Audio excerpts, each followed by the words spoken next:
nggak percaya hal-hal mistis. Sampai gue sendiri lihat matanya. Kotak itu, kecil. Ukurannya cuma segenggaman tangan.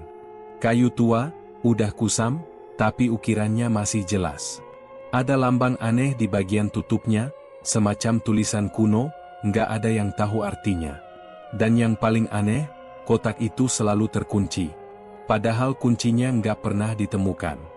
Gue kerja di sebuah toko barang antik di pinggiran kota. Nama tokonya, Warisan Waktu, tapi orang-orang lebih sering nyebutnya, Gudang Kutukan. Tempatnya sempit, penuh debu, dan kalau malam, rasanya kayak semua barang di situ ngelihatin lo. Pemiliknya, Bu Ratmi, udah tua, pendiam, dan jujur aja, serem. Rambutnya selalu digelung, bicaranya pelan, tapi matanya, dingin banget. Gue kerja sama dia udah hampir 2 tahun. Nggak pernah tahu latar belakangnya, dan nggak pernah nanya. Tapi satu yang pasti, dia tahu banyak tentang benda-benda yang nggak seharusnya disentuh manusia biasa. Sampai akhirnya, hari itu datang. Gue lagi bersihin gudang belakang, bagian paling belakang yang jarang dibuka. Ada satu lukisan tua yang jatuh dan pecah bingkainya. Di baliknya, gue nemuin kunci kecil, berkarat, dan bentuknya aneh. Entah kenapa, gue langsung mikir, kayaknya ini buat kotak itu. Gue bawa kuncinya pelan-pelan ke dalam toko. Nunggu Bu Ratmi pulang. Malamnya, setelah semuanya sepi, gue ngelakuin hal paling bodoh yang pernah gue lakuin dalam hidup gue. Gue buka kotaknya. Nggak ada apa-apa di dalamnya. Kosong. Tapi rasanya, berat. Waktu gue buka tutupnya, ada hawa dingin yang keluar, kayak napas dari liang kubur. Dan suara, kayak bisikan, lirih banget, tapi jelas. Kayak ada yang ngomong langsung ke kepala gue. Gue langsung tutup lagi. Tapi malam itu, gue mimpi. Mimpi tentang seseorang, atau sesuatu. Badannya penuh luka, matanya putih semua. Dia nyeret rantai, sambil manggil nama gue. Dan besoknya, toko rame banget. Pembeli dateng terus. Ada yang beli guci rusak, ada yang beli lukisan sobek. Duit ngalir terus, kayak air. Gue kira gue beruntung. Gue kira semua kerja keras gue akhirnya dibayar. Tapi kenyataannya, itu semua baru awal dari mimpi buruk. Kotak itu nggak pernah kosong. Itu bukan tempat penyimpanan, tapi penjara. Dan sekarang, penjaranya udah kebuka. 3 hari setelah gue buka kotak itu, semuanya mulai terasa nggak biasa. Pertama, toko. Biasanya, dalam seminggu paling cuma 2 atau 3 pembeli yang mampir. Tapi sejak malam itu, tiap hari ada aja yang datang. Bahkan ada orang yang rela nyetir dari luar kota cuma buat beli cermin retak. Katanya, kayaknya barang di sini bawa keberuntungan, ya? Gue cuma ketawa waktu itu. Walaupun sebenarnya, dalam hati gue mulai ngerasa aneh. Kedua, duit. Uang masuk kayak nggak ada batas. Kas toko penuh terus. Bahkan gue dikasih bonus dadakan sama Bu Ratmi. Katanya, kamu bawa hoki, ga? Toko ini baru hidup lagi sejak kamu kerja di sini. Gue senyum aja, tapi dalam hati mulai waspada. Soalnya gue tahu, sebelum kotak itu dibuka, nggak ada yang kayak begini. Tapi yang bikin gue mulai nggak tenang, itu pas kejadian hari kelima. Waktu itu gue lagi sendirian di toko, lagi nyapu.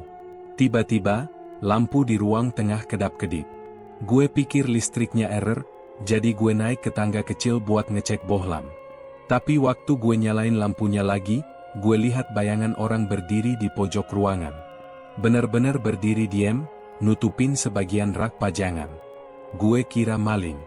Tapi pas gue nengok lagi, bayangan itu udah nggak ada. Rak pajangan masih utuh. Nggak ada siapa-siapa. Tapi bau amisnya masih kerasa.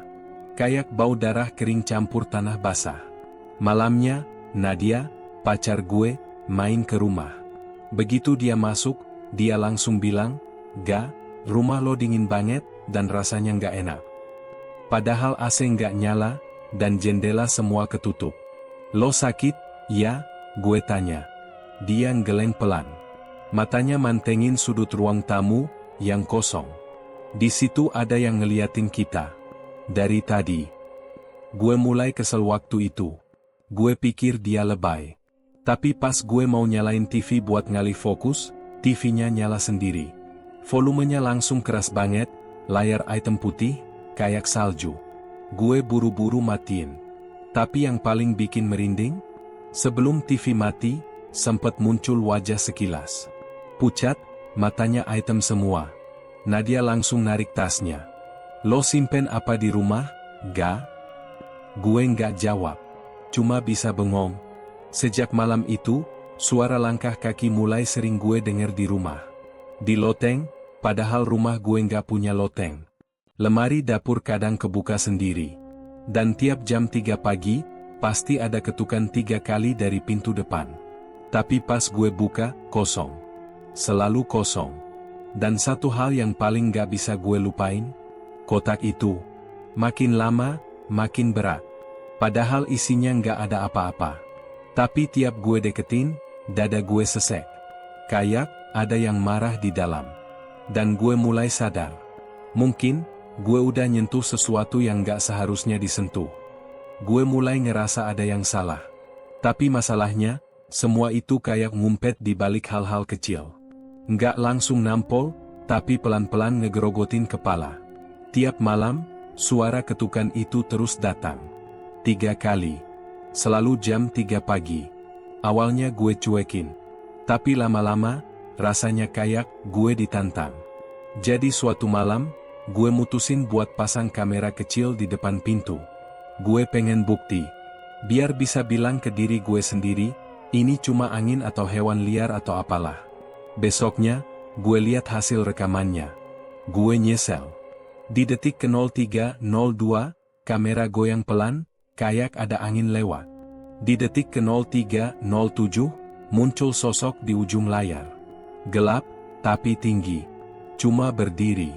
Nggak ngapa-ngapain. Nggak mendekat. Tapi bayangannya jelas banget. Dan di detik ke 03.12, suara ketukan itu muncul. 3 kali. Gue ngeliatin layar sambil nahan napas. Tangan gue dingin. Pas gue post videonya, pas bagian ketukan terakhir, sosok itu udah nggak ada. Kayak hilang ditelan udara. Gue nggak tahu harus ngelakuin apa. Mau cerita ke Nadia, takut dia makin takut. Tapi Nadia justru makin sering mimpi aneh. 3 malam berturut-turut, dia mimpi jalan di tengah hutan, diikuti suara rantai diseret. Katanya, di akhir mimpi, dia selalu melihat kotak itu. Sama persis. Bahkan padahal dia belum pernah lihat langsung. Gue ngerasa, itu manggil gue, ga. Dari dalam mimpi. Kayak, gue dipanggil buat buka itu. Gue langsung ngelak. Enggak. Jangan pikirin. Itu cuma mimpi. Tapi Nadia bukan orang yang gampang didiemin. Besoknya, dia balik lagi ke toko. Diam-diam. Dan ketahuan sama Bu Ratmi. Malam itu, Bu Ratmi nyamperin gue. Nggak marah, tapi nadanya dingin banget. Kotak itu nggak boleh dibawa pulang, katanya pelan. Dan lebih penting lagi, jangan biarin orang luar tahu terlalu banyak. Gue kaku. Saya cuma pengen tahu sejarahnya, Bu. Siapa yang bikin? Dari mana asalnya? Bu Ratmi mandang gue lama. Terus dia jalan ke rak belakang, buka laci kayu, dan ngeluarin selembar foto tua. Warnanya udah pudar. Tapi kelihatan jelas, ada 4 orang berdiri di depan gapura batu, sambil megang benda yang bentuknya mirip kotak itu. Itu desa tempat kotak itu berasal, kata Bu Ratmi pelan. Dihancurin puluhan tahun lalu. Dibilang desa sesat. Gue lihat satu-satu wajah di foto. 3 laki-laki, 1 perempuan. Semuanya senyum tipis. Tapi matanya kosong. Bu Ratmi melanjutkan, setiap kotak dikasih penjaga. Tapi kalau penjaganya mati, atau rusak, kotaknya bisa liar. Gue nyoba ngertiin maksudnya. Penjaga? Ya, jiwa manusia. Dikorbankan. Gue diam. Mulut gue nggak bisa gerak. Tenggorokan gue kering. Dan kamu, lanjut Bu Ratmi sambil menatap mata gue, mungkin udah ngebuka sesuatu yang butuh tumbal baru. Malam itu gue nggak tidur. Setiap kali gue pejam, gue dengar suara rantai diseret. Dan bisikan dari dalam kepala gue makin jelas. Kamu, atau dia. Gue udah nggak bisa ngebedain mana mimpi, mana kenyataan. Tiap malam, suara rantai makin dekat. Kadang gue bangun dengan badan dingin, napas ngos-ngosan, kayak abis lari jauh. Tapi yang paling parah, 2 hari terakhir, Nadia nggak bisa tidur sama sekali. Mukanya pucat, matanya merah. Dia bilang, setiap merem, dia ngerasa kayak ditarik ke dalam kotak itu. Gue bisa lihat bagian dalamnya, gelap, tapi ada yang hidup di situ. Gue langsung ngecek kotak itu pagi-pagi. Gue simpen di lemari kerja toko, dilapisin kain hitam, ditindihin buku-buku. Tapi pas gue buka lemari, kotaknya pindah posisi. Udah di ujung rak, tutupnya sedikit nganga. Gue yakin banget, terakhir gue nutup rapat. Tapi bukan cuma itu. Di toko mulai muncul bau aneh. Kayak bangkai tikus dicampur bunga busuk. Setiap sudut toko, termasuk ruang istirahat, kayak ditandai sesuatu. Dan Bu Ratmi? Dia nggak muncul 2 hari. Nggak ada kabar. Gue coba hubungin, nggak aktif. Gue datengin rumahnya, sepi. Jendelanya ketutup semua, dan ada bekas garis kapur putih di depan pintunya. Gue nggak tahu itu apaan, tapi Nadia bilang, itu kayak pagar gaib. Bu Ratmi tahu ada sesuatu yang lepas, kata Nadia pelan. Dan dia ngurung diri.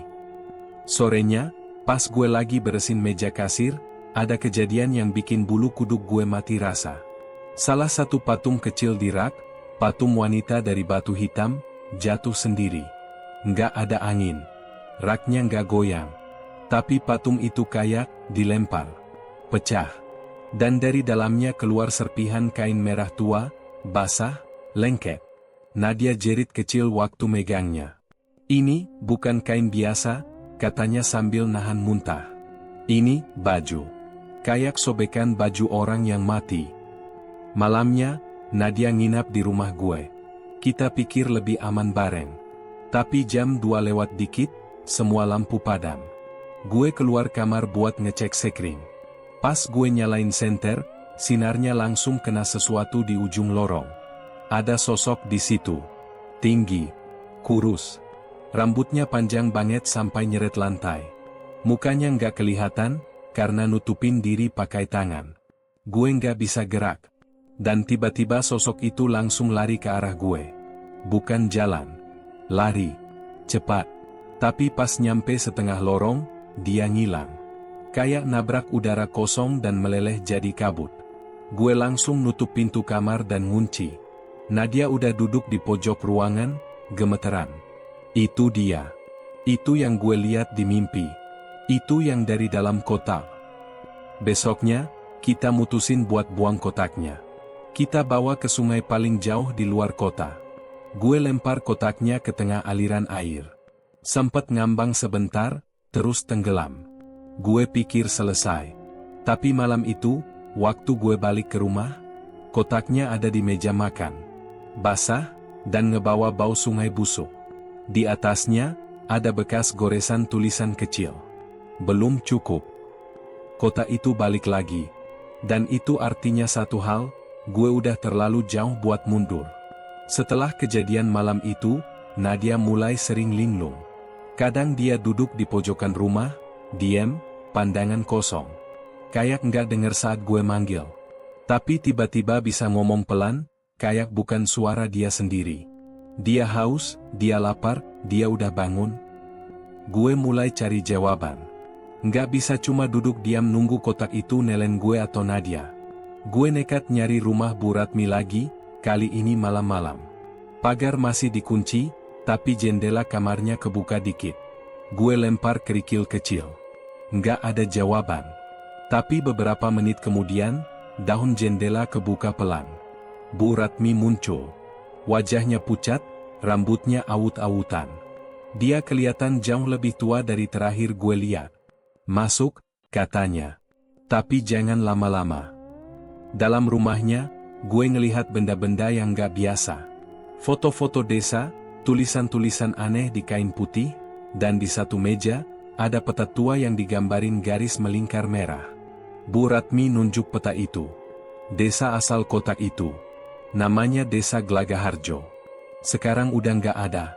Habis dibakar sama warga sekitar, karena katanya isinya pemuja setan. Gue diam. Bu Ratmi lanjut, setiap kepala keluarga di sana nyimpen satu kotak. Buat nyimpen jiwa-jiwa yang dikorbankan. Dibilangnya pesugihan. Tapi bukan sembarang pesugihan. Ini lebih parah. Yang diminta bukan sekadar tumbal, tapi jiwa sadar. Jiwa sadar, gue ulangin. Orang yang tahu dia bakal mati. Dan tetap dipaksa masuk ke dalam kotak.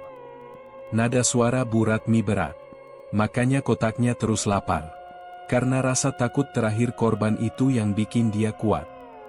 Gue duduk lemas. Jadi selama ini, kotak itu bukan cuma wadah. Tapi semacam penjara hidup? Gue tanya, siapa yang naruh kotaknya di toko, Bu? Bu Ratmi mandang gue lama. Saya. Kenapa? Dia menarik napas panjang. Saya dulu salah satu dari 4 orang di foto itu. Tapi saya kabur sebelum ritual terakhir. Saya simpen kotaknya jauh-jauh, biar nggak dimainin orang. Tapi kamu buka. Gue cuma bisa nutup muka. Satu kesalahan. Satu rasa penasaran. Dan sekarang semuanya udah lepas. Tiap kali kotaknya aktif, kata Bu Ratmi, dia bakal minta satu jiwa baru. Kalau enggak, dia bakal ambil sendiri. Satu-satu. Gue nanya dengan suara gemetar, siapa yang bakal diambil? Bu Ratmi mandang gue. Lalu pelan-pelan jawab, orang terdekatmu yang paling takut dan paling rentan. Gue langsung kebayang wajah Nadia. Dan saat itu juga, gue tahu, kalau gue nggak ngelawan sekarang, kotak itu bakal mulai makan. Gue nggak bisa ngeliat Nadia jadi korban berikutnya. Gue udah terlalu jauh terlibat dalam semua ini, dan nggak ada jalan mundur lagi. Gue harus berani hadapin kotak itu, apapun risikonya. Malam itu, gue dan Nadia pulang ke rumah setelah dari rumah Bu Ratmi. Nadia nggak banyak bicara. Dia cuma melamun, tapi matanya kelihatan lebih kosong dari biasanya. Gue tahu dia nggak sepenuhnya sadar tentang apa yang bakal terjadi. Gue nggak bisa jelasin semuanya ke dia tanpa nambahin beban. Jadi gue cuma bilang, tunggu di sini. Gue bakal beresin semuanya. Di rumah, gue mulai cari cara buat ngalahin kotak itu.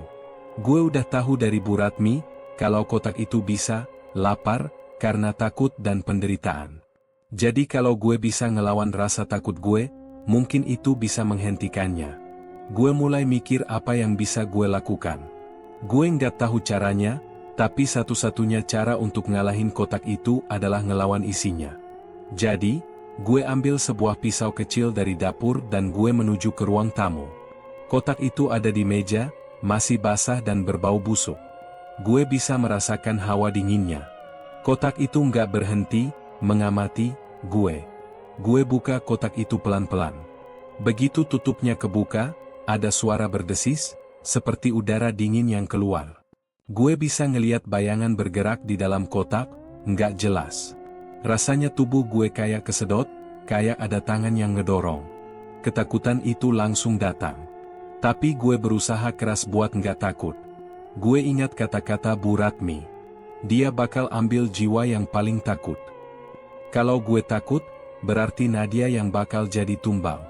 Gue tarik napas dalam-dalam dan dengan tangan gemetar, gue pegang pisau itu erat-erat. Jangan sentuh Nadia, gue teriak. Itu mungkin suara gue, tapi juga mungkin bukan. Entah dari mana datangnya, tiba-tiba ada suara berbisik di kepala gue. Kami butuh jiwa baru. Gue buka lebih lebar lagi kotaknya. Dan itu yang bikin gue hampir pingsan. Dalam kotak itu bukan cuma gelap. Itu gelap yang hidup. Ada sesuatu yang bergerak di dalamnya. Sesuatu yang berdesis, dan berbicara. Suaranya nggak bisa gue jelasin. Kayak suara orang yang terjebak di dalam tanah, meminta tolong. Gue maju lebih dekat dan mulai nekat. Gue buka kain yang nempel di dalam kotak itu. Kain merah tua yang sempat gue lihat sebelumnya, kini tersingkap dan menunjukkan sebuah benda hitam berkilau. Itu bukan cuma kotak. Itu adalah wadah jiwa. Gue sadar. Kotak ini bukan cuma berisi jiwa-jiwa yang terperangkap. Ini adalah jebakan yang akan terus berjalan sampai ada jiwa yang masuk untuk menggantikannya. Dan gue udah terlalu dalam terjebak di dalamnya. Lo nggak akan bisa keluar, suara itu lagi, lebih keras. Semua orang akan jadi milik kami. Tapi gue nggak mau nyerah. Lo nggak bisa ngerusak gue bilang, meskipun suara gue mulai hilang ditelan ketakutan. Tapi saat itu juga, di luar, terdengar suara langkah kaki. Berat. Seperti seseorang yang membawa beban sangat besar. Nadia berlari masuk ke ruang tamu, matanya kosong. Dia tersenyum tipis, tapi senyumnya nggak sama seperti biasanya. Dan gue tahu, waktunya udah hampir habis. Nadia berdiri di ambang pintu, matanya kosong, senyumannya aneh, seperti bukan dia yang asli. Gue bisa ngerasa ada sesuatu yang salah. Nadia bukan lagi Nadia yang gue kenal. Ini entah apa yang udah merasukinya. Entah itu kotak, atau mungkin, sesuatu yang lebih jahat. Nadia, suara gue bergetar, nggak yakin dia dengar atau enggak. Dia cuma diam, berdiri di sana, kayak patung. Suaranya rendah, tapi jelas. Kotak itu milik kita. Kita harus memberikan sesuatu untuknya. Kalian nggak akan bisa kabur. Gue mundur beberapa langkah, bingung harus berbuat apa. Nadia, nggak mungkin. Itu bukan Nadia. Itu, entitas lain. Gue bisa merasakannya. Dia udah nggak manusia lagi. Lo nggak Nadia, gue teriak, lo nggak Nadia. Dia tersenyum lagi, tapi senyumnya makin lebar. Mata Nadia berwarna hitam pekat, sehitam kotak itu, dan ada kilatan kejam di sana. Nggak ada lagi ekspresi takut di matanya. Dia udah ada di dalam diri gue, Nadia bilang pelan, tapi suaranya bukan suara Nadia. Suaranya berat dan penuh ancaman. Dan sekarang dia ingin berjumpa denganmu. Gue mundur lebih jauh, sampai nabrak meja. Jantung gue berdegup kencang. Perasaan takut yang dalam mulai merayap. Sejak kotak itu muncul, hidup gue benar-benar berubah. Gue mulai merasakannya, setiap malam. Rantai itu, bisikan itu, dan akhirnya, sekarang, ini. Nadia mulai melangkah maju, pelan, tapi pasti. Setiap langkahnya makin mendekat, dan gue nggak bisa mundur lebih jauh lagi. Gue tahu kalau dia terus mendekat, gue nggak akan bisa menghindari apa yang udah ada di dalam diri dia. Gue tarik napas panjang dan lari ke arah kotak itu. Tanpa pikir panjang, gue ambil pisau kecil dari meja dan berlari menuju Nadia. Gue nggak akan biarin lo jadi tumbal, gue teriak. Tangan gue gemetaran, tapi gue nggak bisa takut sekarang. Nadia berhenti. Senyumnya hilang, digantikan ekspresi kosong yang bikin gue ngeri. Tiba-tiba dia melangkah cepat, dan tangan yang panjang meraih tubuh gue. Gue cuma bisa nahan napas, tapi nggak sempat menghindar.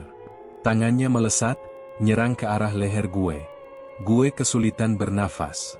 Lo nggak bisa lari, ga? Suara itu makin keras, makin menyeramkan. Semua ini sudah ditentukan. Gue cakar tangan Nadia, tapi nggak ada efeknya. Gimana caranya bisa melawan sesuatu yang udah menguasai tubuhnya? Gue terdesak, hampir nggak bisa bernapas, dan rasanya semua kekuatan gue luntur. Dia semakin kuat. Saat itu juga, gue teringat kata-kata Bu Ratmi. Dia akan selalu mengincar orang yang paling takut. Kalau dia nggak dapat jiwa baru, dia akan makan jiwa yang paling lemah. Gue merasakan itu. Ketakutan gue yang nyerang gue balik. Dulu gue pikir, gue nggak takut. Tapi sekarang, gue sadar, gue takut kehilangan Nadia. Itu yang bikin gue lemah. Dengan sisa tenaga, gue dorong Nadia mundur. Tangan gue sakit, tapi gue berhasil. Nadia terjatuh ke belakang, tapi dia nggak bangun. Dia terdiam, matanya menatap gue kosong. Gue buru-buru meraih pisau dan ngancem buat ngedorong ke arah dia, takut dia bakal bangkit lagi. Namun, sebelum gue sempat bergerak lebih jauh, suara berderak keras datang dari arah kotak itu. Semua lampu di ruangan mati mendadak, Dan udara di sekitar gue berubah jadi berat, kayak ada yang mendekat. Kotak itu mulai bergetar. Seakan-akan, dia hidup. Suara-suara bisikan mulai terdengar lagi. Kali ini, lebih banyak. Semua terdengar dalam satu waktu, saling tumpang tindih. Gue merasa seperti ada ribuan orang yang berteriak di dalam kepala gue, memohon, menjerit, dan menyumpahi. Dan tiba-tiba, di depan gue, kotak itu terbuka dengan sendirinya. Gue mundur sedikit. Ini bukan hanya kotak. Itu semacam gerbang. Gerbang yang menunjukkan kegelapan yang lebih dalam.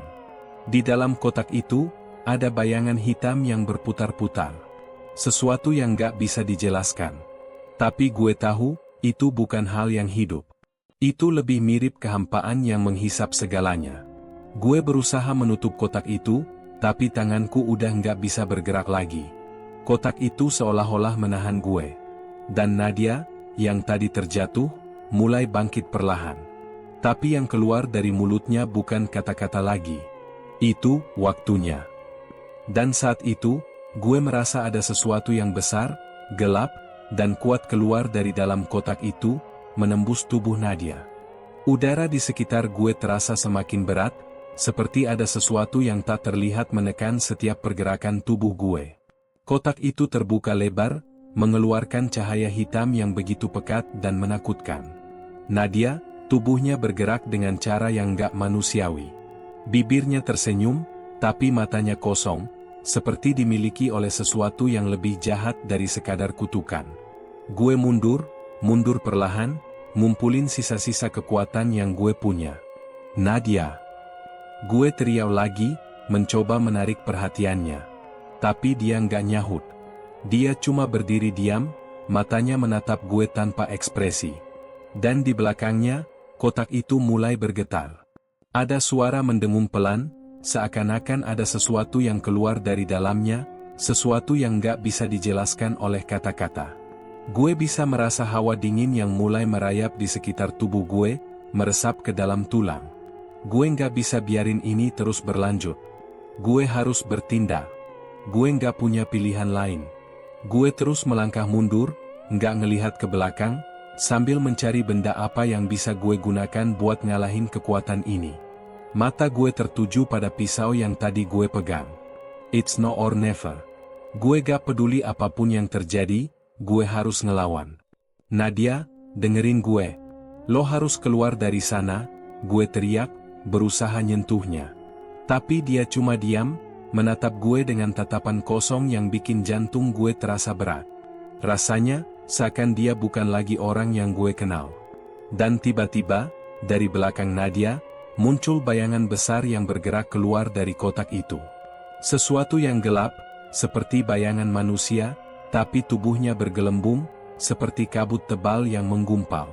Itu, sesuatu yang hidup, tapi nggak bisa disebut hidup. Sesuatu yang berasal dari tempat lain. Lo nggak bisa keluar, gak? Suara yang lebih dalam, lebih berat, keluar dari mulut Nadia. Dia sudah memilihmu. Gue berdiri tegak, napas gue berat, mencoba menghadapi apa yang ada di depan gue. Kotak itu, yang tadinya cuma benda mati, kini seakan hidup. Bukan hanya kotak yang mengandung jiwa, tapi juga berfungsi sebagai gerbang ke dunia lain. Dunia tempat kejahatan itu berasal. Gue tahu satu hal, gue harus menghentikan ini sebelum semuanya terlambat. Jika gue nggak bisa mengalahkan kotak itu, gue nggak bisa selamat. Dan yang paling penting, gue nggak bisa biarin Nadia jadi korban berikutnya. Gue ngambil napas dalam-dalam, mantapkan hati. Gue nggak akan biarin lo mengendalikan hidup gue. Atau hidup Nadia. Gue teriak keras, mengarah ke bayangan gelap yang terus berkembang dari kotak itu. Tiba-tiba, tubuh Nadia bergerak. Laju tubuhnya cepat, seperti angin topan, tapi kaku dan gak manusiawi. Tangannya terangkat, dan dia melangkah ke arah gue dengan kecepatan yang gak wajar. Gue gak bisa ngelawan, gue gak bisa lari. Gue cuma punya satu kesempatan. Dengan satu gerakan cepat, gue dorong pisau yang gue pegang ke dada Nadia. Dalam hati gue berdoa, berharap itu bisa menghentikan entitas yang menguasainya. Tapi malah, Nadia berhenti. Dia berhenti sejenak. Tubuhnya membeku, seolah-olah ada kekuatan yang menahan. Lalu, dengan suara yang gak bisa gue bayangkan, suara itu keluar dari mulutnya. Lo gak ngerti, gak? Dia sudah memilih kami. Dan tubuh Nadia terjatuh ke lantai. Perlahan, tubuhnya berbalik lagi, dan sosok hitam yang mengeluarkan suara itu kini menjalar keluar, menutupi seluruh ruangan. Gue terjebak dalam bayangannya. Suara itu makin lama makin keras, seperti ribuan teriakan yang terperangkap dalam satu tubuh besar. Di sekeliling gue, ruangan itu terasa berputar, dan kotak yang ada di meja itu mulai terbang di udara, melayang ke atas. Sekarang, waktunya, bisikan itu terdengar di telinga gue. Gue merasa tubuh gue semakin lemah. Tubuh gue berat. Dan bayangan itu makin mendekat, membuat gue semakin tak berdaya. Rasanya, gue nggak bisa lagi bertahan. Semuanya gelap.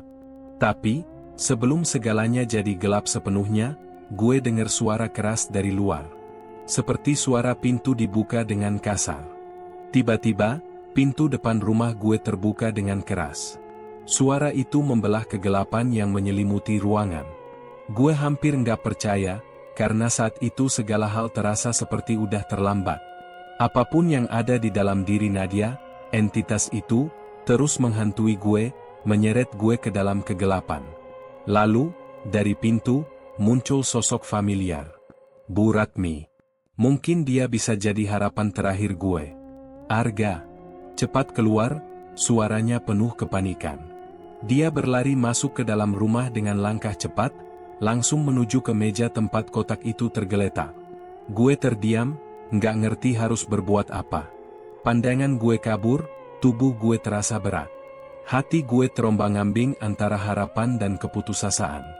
Nadia masih tergeletak di lantai, tubuhnya diam, tapi mata kosong itu nggak pernah berhenti menatap gue. Lo harus segera menghentikan kotak itu, Arga, Bu Ratmi berkata sambil menggenggam erat sebuah benda kecil yang mirip dengan jimat. Lo harus menghancurkannya sebelum dia benar-benar mengambil alih semuanya. Tapi, gue udah nggak tahu lagi. Semua yang gue lakukan selalu berakhir sia-sia. Gue mencoba menahan kotak itu, tapi tak ada yang bisa gue lakukan. Kotak itu terus bergetar, seakan-akan ada kekuatan yang lebih besar menariknya. Bu Ratmi, gue berusaha berbicara, suara gue lemah. Gue udah coba semua cara. Nggak ada yang berhasil. Nadia, dia udah nggak sama lagi. Apa yang harus gue lakukan? Bu Ratmi menatap gue dengan pandangan yang lebih serius. Dia sepertinya udah tahu lebih banyak dari apa yang gue duga. Kotak itu bukan cuma kutukan, Arga. Itu adalah pintu. Pintu yang menghubungkan dunia kita dengan dunia yang lebih gelap. Lo udah membuka gerbangnya, dan sekarang, kotak itu akan memilih siapa yang jadi tumbal. Gue merasa pusing, dan semuanya terasa seperti beban yang gak bisa gue tanggung. Tapi, Bu, gimana caranya gue bisa menghentikan semua ini? Nadia, dia nggak bisa jadi korban. Bu Ratmi mengambil langkah maju.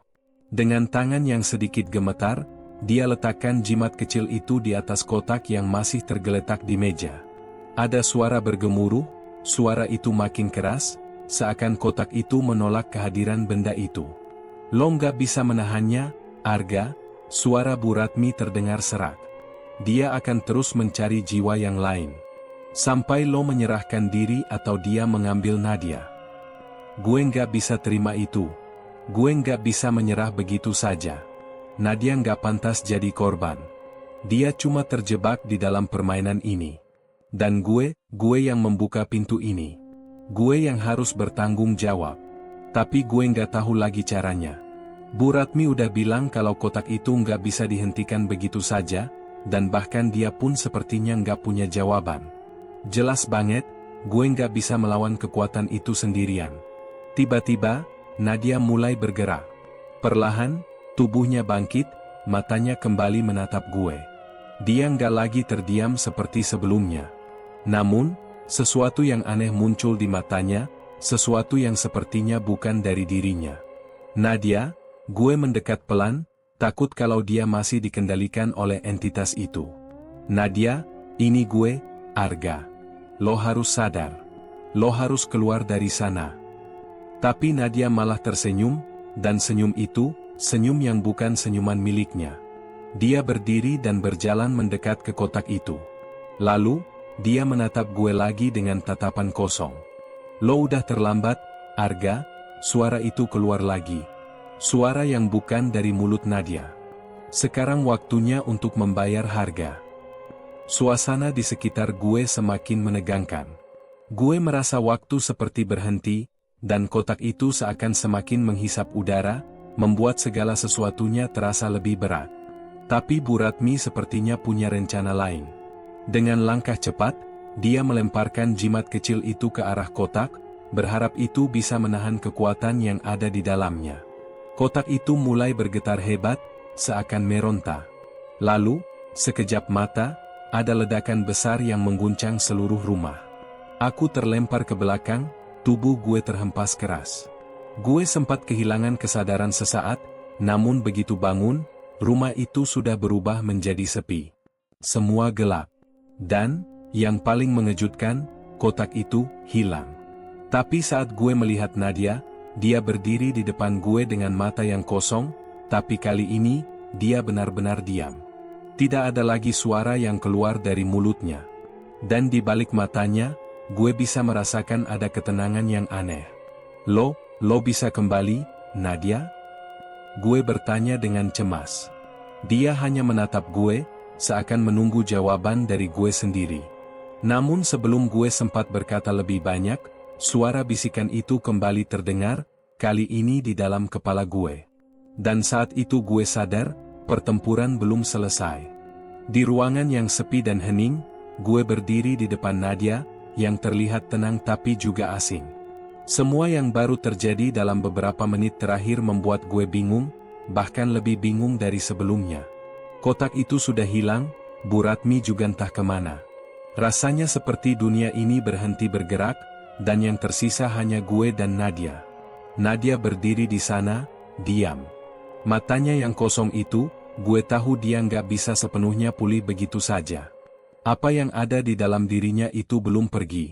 Gue nggak tahu lagi apa yang harus gue lakukan. Haruskah gue mencoba berbicara padanya, atau malah lari? Lari dari semuanya, dan hidup seperti biasa? Tapi gue nggak bisa lari. Ini nggak akan selesai sebelum gue benar-benar tahu kebenarannya. Nadia, gue mulai, suaranya tercekat di tenggorokan, lo bisa dengar gue? Dia menatap gue. Seperti tidak ada perasaan, seperti tidak ada orang di dalamnya. Cuma sebuah kekosongan yang menatap balik. Arga, Nadia akhirnya berkata, suara yang keluar pelan, seolah ada beban berat di dalamnya. Lo udah terlambat. Gue terkejut. Apa maksud lo? Tiba-tiba, tubuh Nadia bergerak maju, dan matanya yang kosong itu berubah, seperti ada bayangan gelap yang menari di balik pandangannya. Sosoknya mulai berubah. Gue mundur, takut, tapi dia melangkah lebih cepat, mendekatkan wajahnya ke wajah gue. Wajahnya yang dulu penuh dengan senyum itu kini berubah menjadi dingin dan kosong. Nadia, jangan, suara gue tercekat. Gue merasa ada yang gak beres, sesuatu yang jauh lebih besar dari yang gue kira. Dan saat itu, Nadia berbicara lagi, dengan suara yang lebih dalam, kotak itu bukan hanya milik kita. Itu adalah bagian dari kita. Selama ini, lo merasa hidup lo berubah karena kotak itu, kan? Padahal lo sudah menjadi bagiannya sejak lo pertama kali melihatnya. Lo yang membuka pintu itu, Arga. Lo yang memilih. Apa? Gue nggak bisa mempercayai apa yang gue dengar. Lo bilang apa? Lo ngomong apa? Tapi Nadia cuma tersenyum. Senyum yang kosong, yang bukan senyuman Nadia yang gue kenal. Dan saat itu juga, gue teringat sesuatu yang dulu nggak pernah gue pikirkan. Waktu pertama kali gue masuk ke toko Bu Ratmi, kotak itu udah ada di sana, sejak awal. Dia sudah menunggu. Dan gue yang terlalu ambisius, yang terlalu ingin mendapatkan semua yang gue inginkan, ternyata gue udah terjebak sejak pertama kali gue memutuskan untuk membuka kotak itu. Tapi yang paling mengejutkan, ternyata Nadia bukanlah korban. Dia adalah bagian dari permainan itu, sejak awal. Dia sudah tahu tentang kotak itu lebih banyak dari yang gue kira. Dia yang memandu gue ke arah itu. "Good," kata Nadia pelan, "gue nggak bisa pergi. Lo yang harus pergi, Arga. Lo yang harus bayar harganya." Dan pada saat itu, semua terasa gelap. Bukan hanya lampu yang padam, tapi dunia gue berubah menjadi kekosongan yang menelan segalanya. Nadia menghilang dalam kegelapan, dan gue merasa seperti diseret ke dalamnya. Kotak itu, yang sempat hilang, muncul kembali di depan gue, terbuka, dengan cahaya gelap yang menghisap segala yang ada. Ketika gue mencoba lari, gue sadar, itu sudah terlambat. Karena di dalam kotak itu, sudah ada bagian dari diri gue yang terperangkap, sejak pertama kali gue memutuskan untuk membuka pintu itu. Gue nggak bisa keluar. Gue terperangkap. Dan sekarang, kotak itu menunggu jiwa berikutnya.